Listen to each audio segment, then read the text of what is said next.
আসসালামু আলাইকুম ওয়া রাহমাতুল্লাহি ওয়া বারাকাতুহু।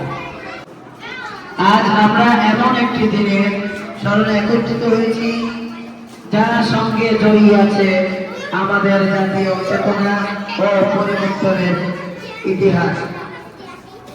5ই আগস্ট, জুলাই বিপ্লব ও গণ অভ্যুত্থান, এই শব্দগুলো কেবল ইতিহাসের পাতা নয়, তা আমাদের হৃদয়ের কথা।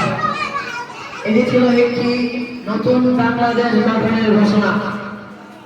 সেই দিন ছাত্ররা শুধু প্রতিবাদ করেনি, তারা ভবিষ্যতের দিক বলে দিয়েছে।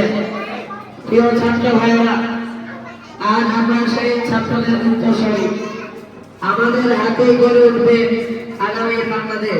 আমরা আজকের ছাত্র, আগামী দিনের আলোর ভূমিকা।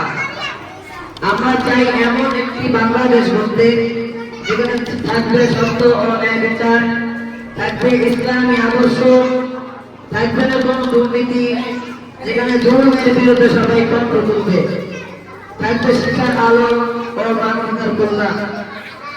আসুন আজকের এই দিনে আমরা শপথ করি, আমরা সত্য ও ন্যায়ের পথে থাকবো, ছাত্র হিসেবে সমাজের পরিবর্তন আনবো, আর একটি ইসলামী শান্তিপূর্ণ বাংলাদেশ গড়ব। ইনশাআল্লাহ আল্লাহ তাআলা আমাদের সেই তৌফিক দান করুন। আমিন। আসসালামু আলাইকুম ওয়া রাহমাতুল্লাহি ওয়া বারাকাতুহু।